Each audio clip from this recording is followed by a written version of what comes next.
Good morning, good afternoon, or good evening, whenever and wherever you're watching or listening. This is the Stochastic NHL DFS Strategy Show, and I am your host, Michael Clifford.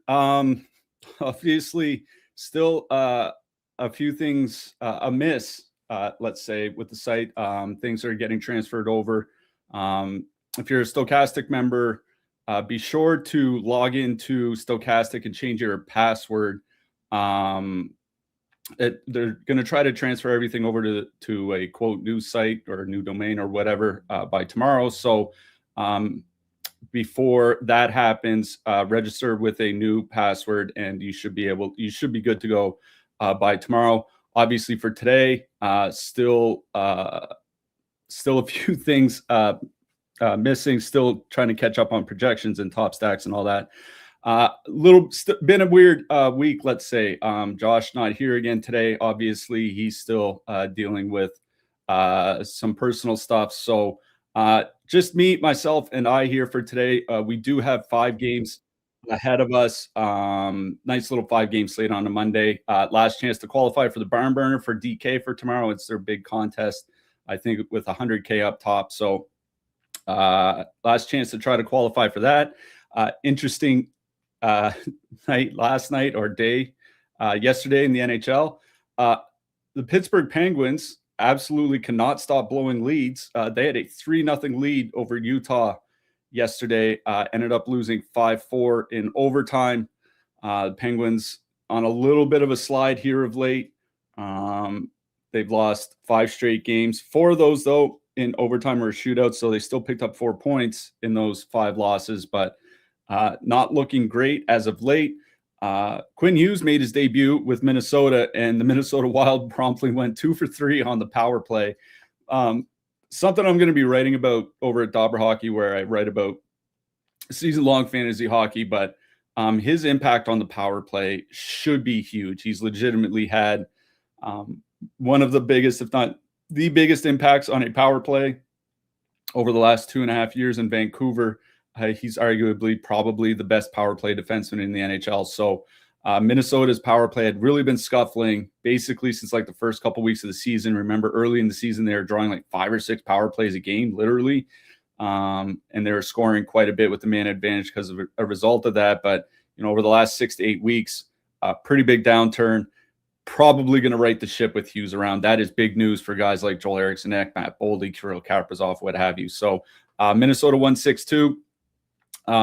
Kind of a sign of things to come, perhaps, for the Wild. But that was yesterday. Today is today. We do have a 5-game slate. There is a ton of news for a 5-game slate, and none of it to do with trades. So let's just jump right into it. We'll go to our first game. Our first game is the Anaheim Ducks.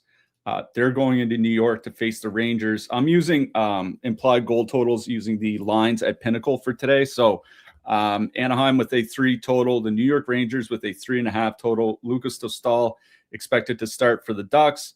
Igor Shesterkin expected to start for the Rangers. The other bit of news from this game, Mika Zibanejad not playing. He missed a team meeting, so he is going to be scratched for the game. Now, they did run power play today at the morning skate, and it was Will Cooley moving up to the top power play unit in Zibanejad's spot. So Trocheck, Lafreniere, Panarin, Miller, and Cooley expected to be the top power play. We don't know what the lines are going to be. Daily Faceoff had Trocheck taking Zibanejad's spot with Lafreniere and Panarin. That makes a ton of sense, obviously, with how much those 3 have played together over the last few years. Will Cooley moving up from the 3rd line to the 2nd line. He's probably that's probably right as well. He's a guy that has had a reasonably sized role on the team this year. I do think there's a chance that maybe they move Johnny Brodzinski up. He's a guy that has played a little bit on the 2nd line this season, but I do think Cooley makes a lot of sense. So Trocheck, Lafreniere, Panarin, Cooley, Miller, and Sheary, likely the top 6 for the Rangers. As for Anaheim, Ducks beat writers don't go on the road. The Ducks, they tried Michael Granlund on the 2nd line with Beckett Seneca and Mason McTavish. That line did not last very long. In their game in New Jersey on Saturday, They were broken up basically by the second period. So what the Anaheim second and third lines look like, still pretty much up in the air, but the top line expect to be Carlson and Terry with Kreider. Presumably the second line is Granlund, McTavish, and Seneca, but we'll see. And if it is that, then Cutter Gauthier down on the third line with Ryan Strome and Frank Vetrano. All right.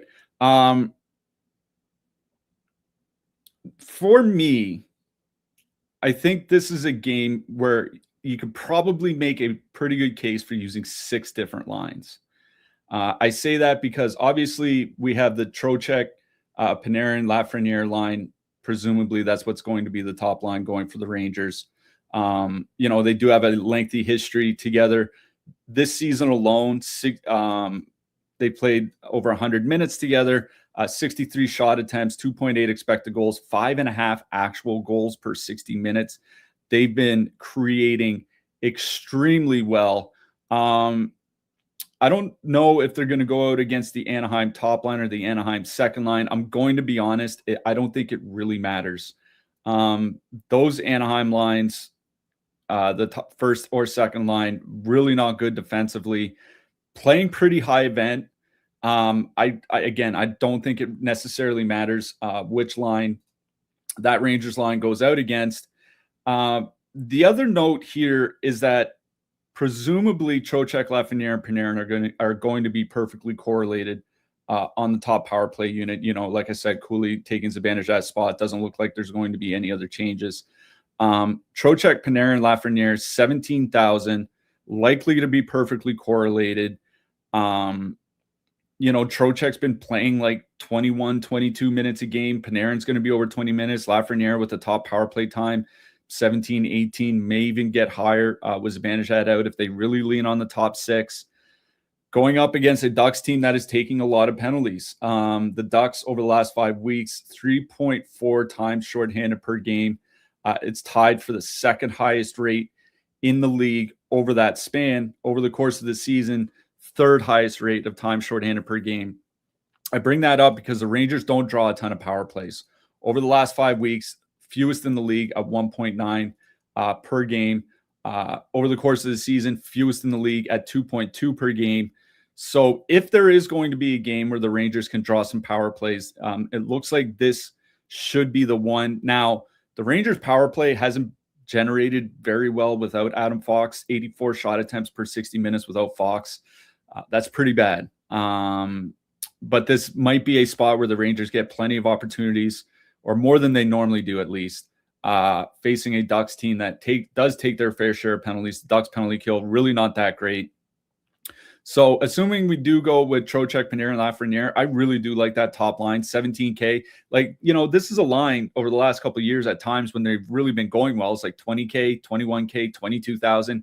Even, when they're not going that great, they're like between 18 and 19K. So 17,000 is a pretty good savings. Now, I imagine they do see quite a bit of ownership because 17K at home with a 3.5 total for a perfectly correlated top line that scores very well and gets a lot of minutes is going to draw a lot of ownership. But like I said, great spot at 5-on-5.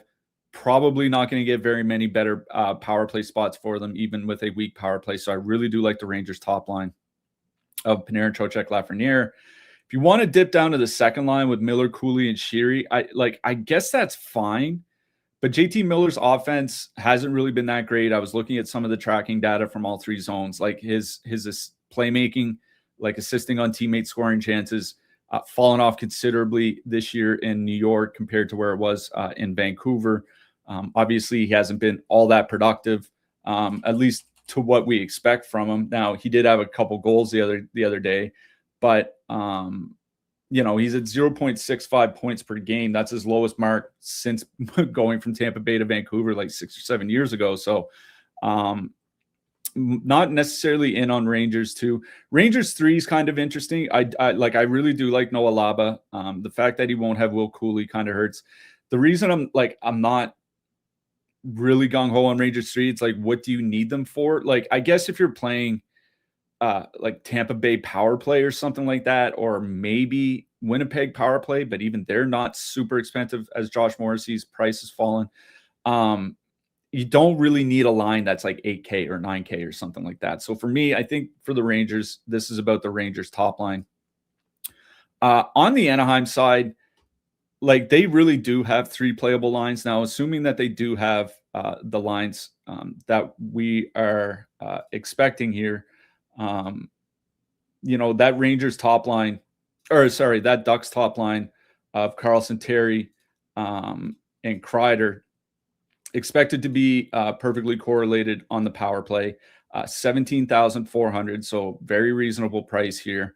Over the last 10 games, the offense has started to fall a little bit as far as shot generation goes. 70 shot attempts, 2.8 expected goals per 60. It's not where it was like a month ago or even back in late October or something like that. But Carlson, 27 shots over his last 10 games. That's pretty good shot volume, averaging over a point per game in that span. He's playing 21 minutes a game. Even Kreider and Terry over the last 5 games are skating like 19 minutes plus per game. Like Kreider typically, didn't get that kind of ice time towards the end of his tenure with the Rangers. Certainly wasn't getting that kind of ice time earlier in the season with the Ducks. Those are pretty heavy minutes. And, again, without Adam Fox, we mentioned it on the show the other night on Saturday, how the team really hasn't been controlling the plate. Now they won that game against Montreal, but they were down 3-0 and they gave up, was it 4 goals or 5 goals in total or something like that? So, really not up to the standards that we saw when Adam Fox was in the lineup. I do think that Rangers top line is going to come in lower owned than New York one. So if you want to play a line that's coming with a little bit less ownership, I think they're fine. The Rangers, about league average by time shorthanded per game over the last 5 weeks. The Anaheim Ducks, about league average by power play opportunities per game over the last 5 weeks. Again, perfectly correlated on the power play. So if you want a line with a little bit less ownership, I think the Rangers top line is perfectly acceptable here. I would still lean towards the Rangers, the higher total with a ton of minutes. But I think both top lines firmly in play. Anaheim's second line, I wonder where Frostback is, because he was going off about Michael Granlund being slaughtered on the second line and Cutter Gauthier being moved down. Like Michael Granlund, he's a very, very good playmaker. He's atrocious defensively and not really a good goal scorer. So for a second line that was already struggling defensively as it was, putting Michael Granlund there is not going to help. In fact, if you look at the Anaheim second line in their time without Cutter Gauthier this season, regardless of who's been there, 76 shot attempts and 4.4 expected goals against per 60. Like they are getting throttled. I do like Seneca. I do like McTavish. I think Cutter Gauthier has honestly been one of the top forwards in the NHL this season. It's just that he doesn't get 19, 20, 21 minutes a game like the top forwards. But if you look at some of his tracking data, like zone entries and carry-in rate and, creating scoring chances for himself and for his teammates, like he is truly like amongst some of the best in the league. In fact, something I'm going to write about at my newsletter is if you look at his scoring chance contributions and his offense off the rush and cycle this season, Cutter Gauthier right there with guys like Dylan Larkin, Matt Boldy, and Sidney Crosby this season. So that's why taking him off and putting Michael Granlund on is a big loss. So that's what kind of takes me out from Anaheim too, is that I do think taking just such an important player off that line and putting Michael Granlund there is just a serious downgrade. And that's what's kind of keeping me away from them. I guess I would prefer Rangers 3. They have Gauthier now. The line is 12,600.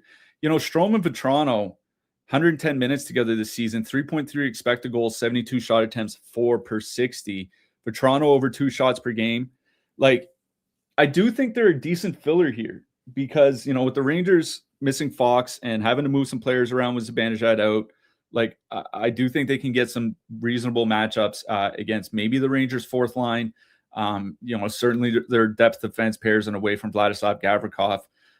I don't mind just slotting in that Anaheim third line. If you want a filler to put with, one of the Dallas lines or Ottawa or something like that, I think Anaheim 3 is perfectly playable here. But overall, I would go Rangers 1, Anaheim 1, Anaheim 3 in this game. Before we move along, Jake Faulkner says, thanks for the help on Saturday. Appreciate it, with a $200 super chat. Really appreciate that generosity. That's something, that we really do like to see from our viewers. We, can't really say enough about all the support that you guys have given us over the last couple of years. We always like to say, you guys have to make your own lineups. We're just here to try to help guide a little bit. So give yourself a pat on the back for Saturday. But thank you very much for that generous super chat. Hopefully another big night tonight, if not tomorrow, for the barn burner. So good luck, and thank you very much again, once again, for that super chat.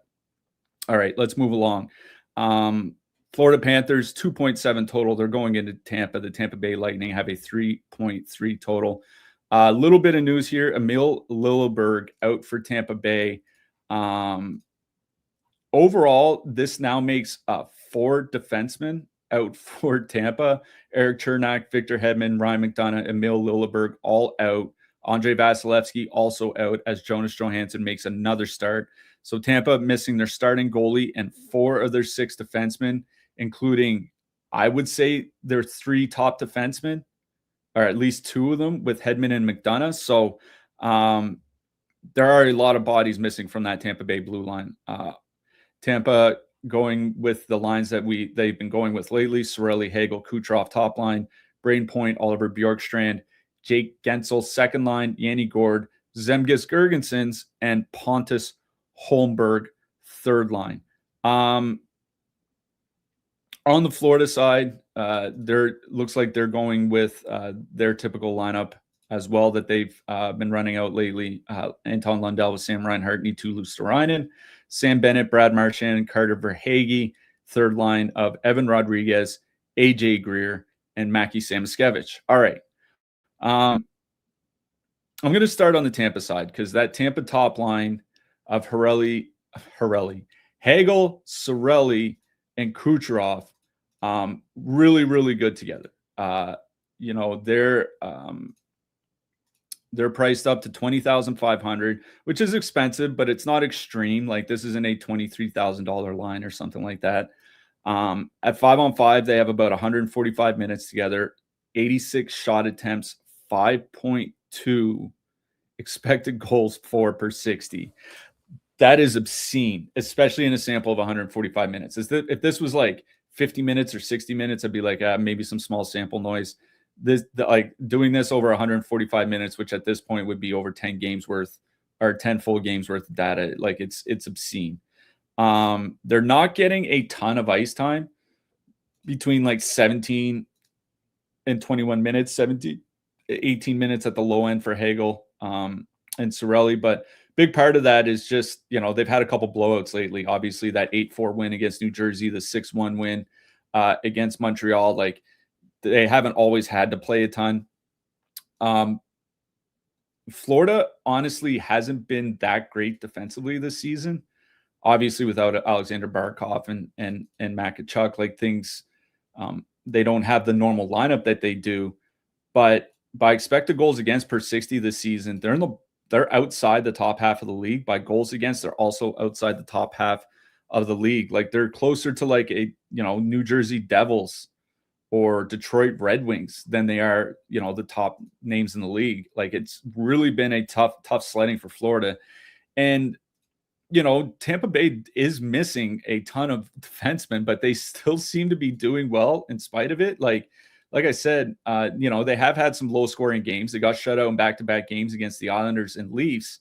Then they put up 14 goals on Montreal and New Jersey. So this is obviously still a team that, regardless of the injuries on the blue line, can put up a ton of goals. Regardless of the matchups, I do think Florida 1 is eminently playable here. I will say that, like, one of the issues that I do have, or Tampa 1, sorry, is eminently playable here. I will say that one of the issues that I do have playing Tampa is that there's a difference between going out against the top line, the Sam Bennett line, and going out against the Lundell line, because the Lundell line has been great defensively, whereas the Sam Bennett line has not. The Sam Bennett line quite literally giving up over 2 times the expected goals against that the Anton Lundell line is. Now, Gensel, Cirelli, and Hagel do see some top shutdown minutes. They also play a little bit against the second line. I think at 20,500, they're very playable here. Like, they're going up against Sergei Bobrovsky, and Bobrovsky obviously hasn't been all that great this season. 886 save percentage in his 22 starts. I will also note that the Tampa Bay power play, since they moved Darren Radish to the top unit, is at 9.3 goals per 60 minutes. Now, like, that's not a great number, but it's above average, and it's a lot better than they were doing earlier in the season. So, you know, Florida typically does take their fair share of penalties, worse than league average over the last 5 weeks by time shorthanded per game. If you look over the course of the season, 10th most times shorthanded per game. So Tampa might get their fair share of power plays here. There is some bad blood between these two teams. You know, we do see a ton of penalties sometimes when these two teams face off against each other. I think this is a decent spot for the Tampa Bay power play. Now, they're still doing that split power play setup, so, you know, these guys aren't technically perfectly correlated. So, you know, how exactly you want to stack Tampa is up to you, but, you know, Kucherov and Hagel will play the second power play unit together at least.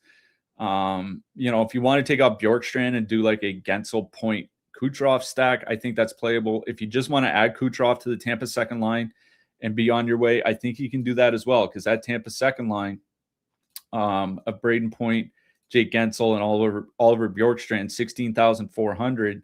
You know, you add in Nikita Kucherov and Darren Radish, like, you still have, if you add in, you know, those two, and then, you know, just a goalie like Shesterkin, you have over 4K left per roster spot for your other 3 roster spots. So I think just flat out power play stacking Tampa's top power play is fine here. I really do like Tampa 1. I think they're kind of overpriced if they're not going to, you know, if Hagel's not playing 21 minutes and Cirelli's not playing 19 to 20, and you don't get power play correlation, I do think they're a bit overpriced. But I think they're still playable here. I'm going to be honest, I would probably rather just straight up Tampa power play stack. Just because I do think it's a decent power play spot for them, but I'm not playing Tampa 2 and leaving Kucherov off of it, considering the ice time that he gets and how important he is to the power play. So I think it's a Tampa power play stack that I like best in this game. So Kucherov, Point, Hagel, and Gensel, throw Radish on the blue line and just be on your way. On the Florida side, for me, it's the Florida top line. It is that Sam Bennett line. Sam Bennett, Brad Marchand, and Carter Verhaeghe, you know, very reasonably priced, 17,500. They've been great offensively, over 100 minutes together, 71 shot attempts, 4.1 expected goals per 60, perfectly correlated on the power play. Brad Marchand, point per game over his last 10 games. So even as he started to slow down a little bit, he's still on a point per game pace lately. They all play like 17 to 19 minutes. You know, they're shooting against Jonas Johansson, and, like, you know, you have to give it up to Jonas Johansson a little bit. He hasn't been like completely terrible since Andrei Vasilevsky got hurt. You know, he's only given up, 9 goals in his last 5 games, but his last couple of games have been rough. Obviously, Tampa Bay's missing 4 defensemen now, and, like, once you get past that top pair of JJ Moser and Darren Radish, I do think that Tampa top line can get a bit of work done. So I do like the Florida top line. Sorry. So I do like Florida 1 here. Florida 2, I think, is playable. Reinhart, Lundell, and Samoskevich. The thing is like, Florida does draw a fair amount of power plays. They're at 3.1 per game over the last 5 weeks, 8th highest rate in the league. Tampa is taking more penalties of late as well. Tampa, the 6th most penalized team in the NHL over the last 5 weeks. The Florida power play, 10.4 goals per 60 with its current setup. That's pretty good, and it's even, in fact, it's like a goal per 60 minutes higher than Tampa Bay's.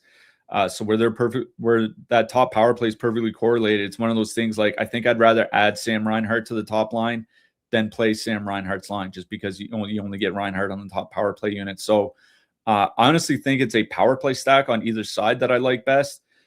Florida 3 is kind of interesting. That's Sam Miskevich, Rodriguez, Greer line. Now they are fairly cheap. I don't know if you need a line that cheap here tonight. Sam Miskevich is $3K, AJ Greer's min price, Evan Rodriguez is only $3,500, so it's a $9,000 line. But if you are playing maybe a Dallas power play stack or Winnipeg power play stack, or even an Ottawa power play stack, I do think if you wanted two-man like Rodriguez, Sam Miskevich or something, that's perfectly fine. Like Mackie Sam Miskevich is skating like 13, 14 minutes a game and has 27 shots in his last 10 games. That line is creating extremely well. I do think if you need a super cheap filler and Florida 3 is in play, I would probably still rather play the Anaheim third line that we talked about earlier. So for me, it's power play stacks on both sides here, and I prefer Tampa Bay over Florida. All right. Moving along. Ottawa, 2.7 total going into Winnipeg. Winnipeg has a 3.3 total. Probably Connor Hellebuck in net for Winnipeg. Probably Linus Ullmark in net for Ottawa. Winnipeg, obviously, over the weekend, reunited their top line of Velarde, Scheifele, and Kyle Connor. Over the last 10 games, that top line for Winnipeg, 63 shot attempts for, 3.8 expected goals for per 60. They don't always see top line matchups. I don't think it really matters against Ottawa because Ottawa is just a pretty good defensive team at 5-on-5 from top to bottom. So whether they go out against the Stützle line or the Cousins line or the Giroux line, I don't think it really matters, at least not enough to kind of get you away from them. Now, obviously, Ottawa is a very, very good defensive team at 5-on-5. On the season, their expected goals against is best in the league. Their shots against is top 5. Their shot attempts against second. So, they don't give up much at 5-on-5. It's up to Linus Ullmark, right? Like, Linus Ullmark has just had a really, really bad season for the Sens. He goes into this game with an .877 save percentage. Like, this guy was at .909 for Ottawa last year. Like, he's giving up over a quarter goal more per game, even with much better defense in front of him. Like, he's been absolutely horrific. So it's one of those things, like, if Linus Ullmark can just be like league average, this is a terrible matchup for Winnipeg. If Linus Ullmark plays like he's been playing lately, this is a great matchup for the Jets. Like, Ullmark has given up 17 goals against in his last 5 games. In that span, he's only seen 127 shots. So, like, I don't know, like, if you're giving up a goal on like every 6 shots or something like that, it's really tough to make your team look good defensively. The Winnipeg top line, Velarde playing 18 and 19 minutes. Connor and Scheifele will be around 20, if not more. Velarde's been hot as all hell. 8 goals in his last 10 games. The thing is, he only has 16 shots. So he's shooting 50% in his last 10 games. That's obviously not going to keep up.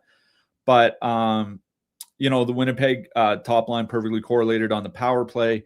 They are expensive. So it's like, do you want to play them or do you want to play Tampa if you want to play a top line? I would probably lean towards Winnipeg just because they are perfectly correlated.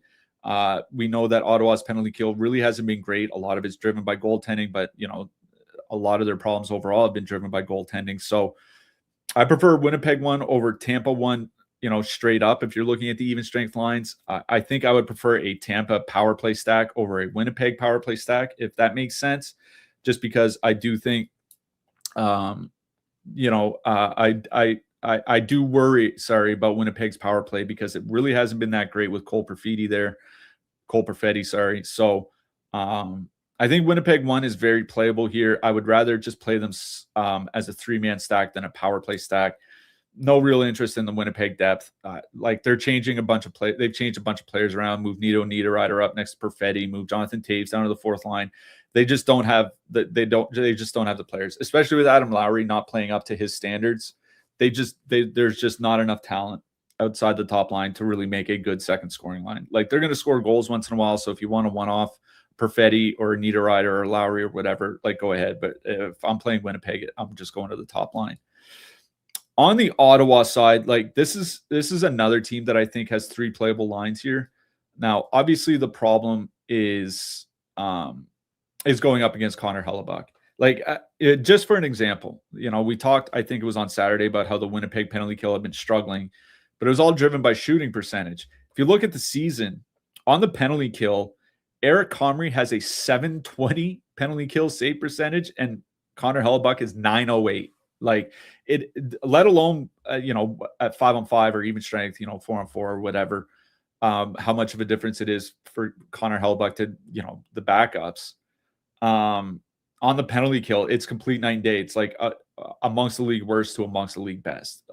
So that's the one thing that would keep me away from Ottawa, is that, with Connor Hellebuyck back, it's a completely different Jets team.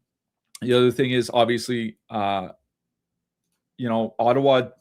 really hasn't been that great scoring at 5-on-5. I was looking at their scoring since Brady Tkachuk came back, 22nd in the league in goals per 60 minutes. Now, they are second in the league in expected goals per 60 minutes. But, like, this is an Ottawa team that for years has not been a great 5-on-5 scoring team. I do think part of it is Brady Tkachuk. He just drives low shooting percentages. That's what he does. He creates a lot of volume, just not a lot of high percentage shots. But, that Ottawa top line with Fabian Zetterlund, Tim Stützle, and Brady Tkachuk, 86 shot attempts, 3.6 expected goals per 60. Tkachuk has 34 shots in his last 8 games. He's even getting reasonable amounts of ice time, like 19 and a half to 20 minutes over his last 5 games. Tim Stützle, obviously, over 22 minutes a game in that span. So they're getting a lot of ice time. I'm not worried. I honestly don't care what the matchup is against Winnipeg. The only thing that worries me matching up against Winnipeg is the goaltending. It's basically the complete opposite of Ottawa, where Ottawa, great defensive team, poor goaltending. Winnipeg, not a great defensive team, incredible goaltending as long as Hellebuyck's starting. So I do think Ottawa 1 is playable. Going against Hellebuyck, it's one of those things I think I'd be more tempted in MME. Like, if I was playing even 5 lineups, certainly 20 lineups, then I would consider Ottawa 17,800. But, like, it's kind of the same range as Anaheim 1. It's kind of the same range as Florida 1. It's kind of the same range as Rangers 1. And those are all lines that I think I would rather play here tonight than Ottawa's top line. So I would be more interested in dipping down to that Ottawa second line with Batherson, Cousins, and Perron. 13,400, 2.9 expected goals for, 64 shot attempts per 60 in their minutes together. Cousins and Batherson playing around 20 minutes a game over their last 5 games. Cousins is getting a lot of his production from the power play. Ottawa top power play unit typically has been pretty good this year. Problem is like, obviously Winnipeg's penalty kill is considerably better with Hellebuyck back in. I do think Ottawa 2 is fine as a filler. If you want to dip down to Ottawa 3, they're okay as well. If I play anything from the Ottawa side, it's the second line. Save some money, get equivalent ice time, get 2 out of the 3 guys on the top power play unit. You don't need as much from them to pay off as you would from the top line. I do think it's Winnipeg 1, Ottawa 2 in this game, and that's really all I have interest in. All right, let's get to our next game. Los Angeles Kings, they have a 2.5 total going into Dallas. Dallas has a 3 total. Still no Philip Deneau for Los Angeles. Also, Quentin Byfield is going to be out for tonight. So we don't exactly know what the Los Angeles lineup is going to look like. Alex Laferriere had been skating.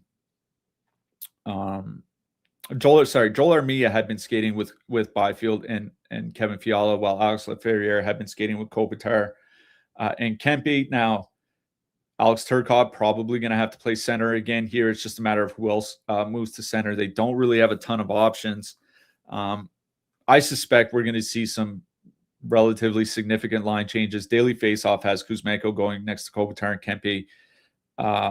And then Laferriere moving to the center spot where Byfield was. Like, I guess that makes sense, but like, we're all just kind of guessing here. There's, maybe Alex Turcotte takes the spot where Quentin Byfield was. We just don't know what's going to happen here. And listen, this is a Kings team with a 2.5 total, right? Like, this is not necessarily a spot where you want to run out. Like, yes, it's a 5-game slate. You don't want to cross anybody off. This is also a team on the road with the lowest total on the board. A power play, the Kings power play, 8.8 goals per 60 with Drew Doughty running it, but they're also shooting 20%. So it's like if they shoot 15%, all of a sudden they're down to like 6.5 goals per 60, and it's a terrible power play. So like, I'm not really running out to play Los Angeles here. Like, if anything, I guess you can go play like Kuzmenko, Kopitar, Kempe, assuming that that's the line. Obviously the problem here is that game and then the next game, Nashville, St. Louis, are the last 2 games to lock on the board. If you do play Kopitar, Kempe, and Kuzmenko, that line is 13,800. If it's not Kuzmenko on there and, all of a sudden it's Alex Laferriere instead, and, it's a $1,200 difference and you can't go up, then now you have to swap to maybe a depth St. Louis line or Nashville 2 or something like that. Like, just seems like a pretty big headache playing the Kings here tonight in what is not a good matchup and from a team that hasn't been great goal scoring. So I'm going to be honest, I don't have a ton of interest in the Kings. Like, if you want to one-off Adrian Kempe, I think that's fine. If you want to one-off Kevin Fiala or Alex Laferriere, I think that's fine. Full stacking anything, I just think is kind of out for me. Byfield hasn't been having a great season, but he is one of their most important players. Like I said, some one-offs from the Kings. I think that's about it for me. The question is what to do with Dallas. Sam Steele presumably is going to be back playing with Wyatt Johnston and Mikko Rantanen. Sam Steele pretty much gets moved off that line every game anyway, but they're 16,400. 3.3 expected goals per 60 and over 130 minutes together. Rantanen and Johnston playing, 20 minutes, give or take, a night. Rantanen has 25 shots in his last 10 games. Kings are a pretty good defensive team, but they do take their fair share of penalties. They're about league average in that regard. You get Johnston and Rantanen on the top power play. Like, I think they're fine, but for me, I would just rather go back to Robertson, Ben, and Rope Hintz. 17,200. You get Hintz and Robertson on the top power play unit. Hintz hasn't been shooting much lately. 17 shots in his last 10 games. But that line has been really, really good offensively. 3.2 expected goals for per 60. Robertson obviously not shooting as much as he was earlier, but still pretty good shot volume of late. Presumably they're going to see a fair bit of that Kopitar line. The Kopitar line with Kuzmenko there, probably not going to be that great defensively. Like, so far this season, that Kopitar line with Kuzmenko is over 3 goals against per 60 minutes. It's been their worst line at 5-on-5. So as long as Kuzmenko's on that line, I think that's the matchup that Robertson line is going to get, and it's a pretty good 5-on-5 matchup. So on the Dallas side, it's Robertson, Hintz, and Wyatt. Robertson, Hintz, and Jamie Benn, rather, that I would go with. 17,200. Again, they're in that price range with Anaheim 1, Rangers 1, Florida 1, that are all kind of in the same spot. I would still probably rather play either lines from Anaheim or the Rangers, but that Dallas Robertson line very much in play. It's really the only line that I have any kind of interest in from this game. All right, let's get to our last one here. We have the Nashville Predators, 2.7 total going into St. Louis. St. Louis has a 2.8 total. Bad news for St. Louis. Dylan Holloway, high ankle sprain. He's going to be out 6 weeks. This is a St. Louis team kind of fighting for their playoff lives. And now they have Jimmy Snuggerud out with wrist surgery. Nick Bjugstad is out. Jordan Kyrou is week to week. Dylan Holloway out. Like, between Kyrou, Holloway, and Snuggerud, those are probably three of their top four wingers, if not three of their top five wingers. For a team that doesn't have a lot of high-end talent as it is, it's a pretty significant loss. What I will say is that Robert Thomas, Pavel Buchnevich, and Jake Neighbors look to be a line again here tonight. 15,800 for the three of them. They're up to 100 minutes together.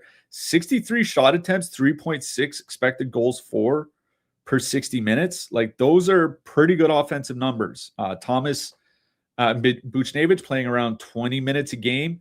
With Holloway out, Jake Neighbors looks like he's going to be moved to the top power play. So now Thomas, Buchnevich, and Neighbors are perfectly correlated on the power play. So this is a perfectly correlated top line where two of the three guys are going to play around 20 minutes, or have been anyway. And the line is generating about 3.6 expected goals per 60 minutes. I imagine they come in with a fair bit of ownership because, for all these reasons, probably still lower than something like the Rangers. But I really do like St. Louis one here.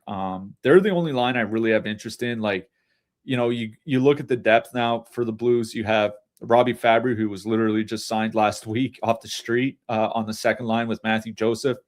Hugh McGing down on the third line. Like, I know he scored recently, but not really a ton of interest. Like, those are fairly cheap lines, and I don't see a need to play super cheap line unless you're playing a Dallas power play stack or something.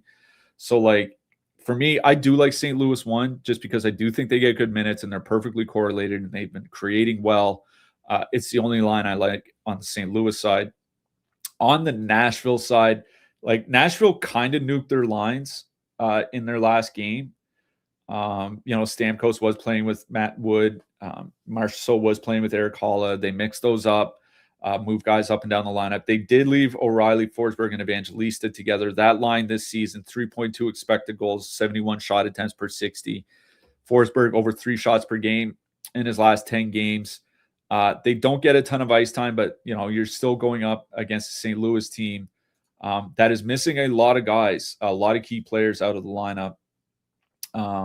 St. Louis Blues team defense has been kind of on a slide of late. At 5-on-5, 2.8 expected goals against per 60 over the last couple of weeks. It's out, it's worse than league average. I do think that Nashville top line, if you want to play the Preds here tonight, I do think they're very much in play.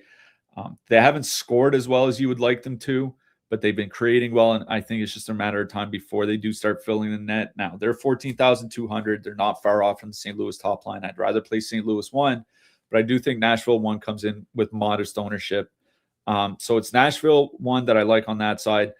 I don't know what Nashville is going to do with their depth. So for that reason, I don't have a ton of interest in playing the depth. Like, if you want a one-off Stamkos for top power play exposure, Matt Wood, he's looked good in his limited ice time. Like, if you want a one-off Wood or Bunting or something, I think that's fine. But if I'm going to stack anything in this game, it's from the Nashville side. It's Nashville one, but it's St. Louis one that I really do like best. So, I go St. Louis one and then Nashville one. House is asking, do you know who McGing resembles most in player comps? I'm not going to get into that right now. I don't think we have to dig too deep into Hugh McGing's player comps. In net, Casey DeSmith looks like he's going to be getting the start for Dallas. I do like Casey DeSmith at home against Los Angeles. Obviously, Connor Hellebuck is probably the top goalie on the board. He's 7,800 at home against an Ottawa team that is really struggling to create anything at 5-on-5. So for me, it goes Connor Hellebuck and then Casey DeSmith amongst the expensive goalies. For the cheaper goalies, like Lucas Dostal at 7,500, I think makes a ton of sense going up against the Rangers. Dostal probably going to see some volume. Rangers missing Zibanejad. I think it's a fine spot for him. As long as UC Saros starts for Nashville, I think Saros at 7,300 is playable as well. So the two expensive-ish goalies for me are Hellebuck and DeSmith. The two cheap-ish goalies for me are Lucas Dostal and UC Saros. On the blue line, there are only two defensemen priced over 6K here tonight, Roman Josi, Jake Sanderson. I go Jake Sanderson one Roman Yossi too. I think over the last 5 games, Jake Sanderson is skating like 28 minutes a game, 27, 28 minutes a game. It's just massive, massive ice time. So while I don't really like the sense here tonight, I think if you have the salary for Sanderson, he makes a lot of sense. In the mid-price range, there's not really a lot that I particularly like here. Darren Radish, certainly for Tampa Bay, given all their injuries and him on the top power play, he's been really good. He's going to have to see a lot of minutes. I do like Radish. Jackson Lacombe, kind of the same thing, 5,100, starting to produce a lot more over the last few weeks. I would say just natural positive regression, but Jackson Lacombe certainly. Josh Morrissey, like if you're playing Winnipeg, you want to add him into some power play stacks of 5,500. I think that's fine. Justin Falk is playable for St. Louis. He does put up some shots. He's getting top power play time. I think that's all okay. So, yeah, Radish, Lacombe, Morrissey, maybe Justin Falk. I guess Esa Lindell at 4,200 is okay, but his price has been creeping up. And where Thomas Harley is only $400 cheaper, I'd probably just rather go to Harley. Under 4K, like Jacob Trouba making his return to New York at 3,900, I think makes a lot of sense. Safe to say maybe he's a little bit motivated. Artem Zub for Ottawa, 3,300. Gustav Forsling for Florida, and even 3K. Braden Schneider for the Rangers. He's getting good ice time without Fox. He's an even 3K. Charles Edward Dastus for Tampa Bay. He's going to probably see even more minutes with Lilleberg out. He's down to 2,900. Carson Soucy for the Rangers, 18, 19 minutes, good blocking rates against a team that creates a lot of volume. So I don't mind Carson Soucy under 3K. And Nick Blankenberg for Nashville. He always projects well. He's another guy under 3K. I don't mind here tonight. All right. That about wraps it up for today. Again, appreciate everybody's patience over the last week with everything that's been going on with the site and with the shows. Tomorrow is the big barn burner on DraftKings. Again, tonight is the last chance to qualify for it. Good luck out there, everybody, tonight. My hat trick pick for this slate. Why not? Florida Panthers, Sam Bennett is my hat trick pick. Again, good luck tonight to everybody. We will, some of the data is now up on Data Hub if you're playing NHL tonight. Hopefully it's coming through just fine for you. So good luck tonight, everyone. We will be back for that big slate tomorrow with the barn burner on DK. But until then, good luck. Hopefully you can win some money.